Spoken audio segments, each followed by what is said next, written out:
కావాలని తప్పుడు వార్తలు రాసి వ్యక్తిగతంగా నన్ను డిఫేమ్ చేయాలని ఆనాడు నా ఫోటో పెట్టి కింద క్యారికేచర్ పెట్టి ఏకంగా నేను విశాఖపట్నానికి వచ్చినప్పుడు 5 సంవత్సరాల్లో లాంజ్లో స్నాక్స్ కి సుమారుగా 25 లక్షల రూపాయలు ఖర్చు పెట్టానని ఒక టైటిల్ పెడతాం జరిగింది.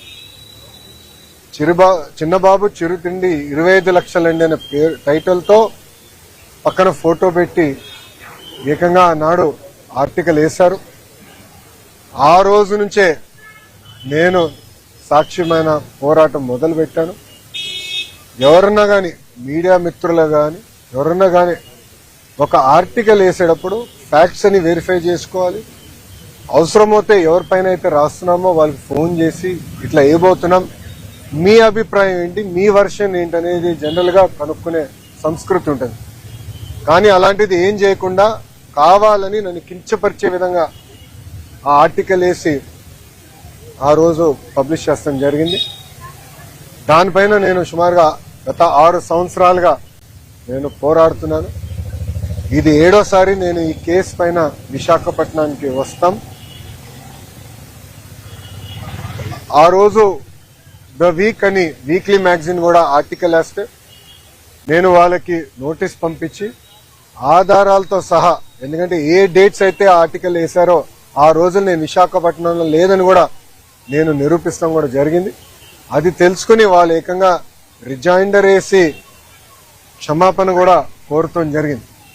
నేను గతంలోనే చెప్పాను, 2014 నుంచి 19 కానివ్వండి, ఇప్పుడు కూడా అంటే గడిచిన 18 నెలలు కానివ్వండి, నేను విశాఖపట్నానికి వచ్చినప్పుడు ప్రభుత్వం నుంచి టికెట్ తీసుకోవట్లేదు, ప్రభుత్వ గెస్ట్ హౌస్లో నేను ఉండట్లేదు.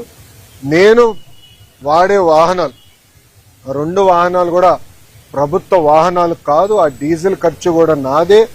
నేను తాగే వాటర్ బాటిల్ కానీ చివరికి కాఫీ కూడా ఎయిర్పోర్ట్ లో లాంజ్ లో ఒక 5 నిమిషాలు నాయకులు మాట్లాడాలంటే లాంజ్ లో కాఫీ పౌడర్, వాటర్, చివరికి మగ్గు కూడా నాదే. ఎందుకంటే నాకు ఇది మా తల్లి నాకు నేర్పించిన సంస్కృతి. మనం ప్రజాస్వామ్యంలో ఉన్నాం. ప్రజలకు పవిత్రమైన బాధ్యత మనకు పెట్టారు. వాళ్ళ ఏ నమ్మకంతో అయితే మనకు గెలిపించారో ఆ నమ్మకం నిలబెట్టుకోవాల్సిన బాధ్యత మనందరిపైన ఉంటుంది. ఏమున్నా ఖర్చులు కుటుంబం పరంగా మేము బనాయిస్తాం. నేను గతంలోనే చెప్పాను, ఇంట్లో అమ్మ బ్రహ్మని సంపాదిస్తే బాబు గారు నేను ఖర్చు పెడుతున్నా అని. మా క్రెడిట్ కార్డు బిల్లు కూడా వాళ్ళే కడతాం జరుగుతుంది.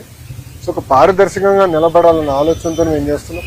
ఇక్కడ మీడియా మిత్రులు కూడా తెలుసు, నేను ఎప్పుడు విశాఖపట్నంకి వచ్చినా గవర్నమెంట్ ప్రోగ్రామ్ వచ్చినా కూడా నేను తెలుగుదేశం పార్టీ కార్యాలయంలో ఆనాడు పాదయాత్రకు వాడిన బస్సులోనే మేము పడుకుంటా పొద్దున్న లేసి కార్యకర్తలు కలిసిన తర్వాతనే ఏ కార్యక్రమానికి అయితే నేను బయలుదేరతాం కూడా మీరందరూ చూస్తాం జరుగుతుంది. సో క్రమశిక్షణ, ఒక పట్టుదలతో ప్రజలకు సేవ చేయడానికి నేను రాజకీయాల్లోకి వచ్చాను. అందుకే తప్పుడు వార్తలు రాసినప్పుడు నాకు చాలా బాధ కలిగింది. క్యారికేచర్ వేసి, అంటే పైన నా ఫోటో కింద క్యారికేచర్ వేసి నన్ను కించపరిచే విధంగా చేసినప్పుడు దీని మీద పోరాడాలని ఆనాడే నేను నిర్ణయించాను.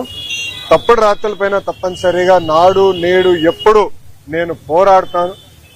2 కాదు, 3 కాదు, 5 కాదు, ఇంకో సంవత్సరం ఎక్కువ పెట్టినా న్యాయం నా వైపు ఉందని నేను బలంగా నమ్ముతున్నాను. నేను గెలుస్తానని కూడా నేను నమ్ముతున్నాను. ఎందుకంటే నేను ఏనాడు తప్పు చేయని వ్యక్తి, నేను చేయబోను కూడా. సో ఇప్పుడు మీడియా మిత్రులు కానీ ప్రశ్న ఉంటే దానికి సమాధానం చెప్పేదాన్ని నేను సిద్ధం.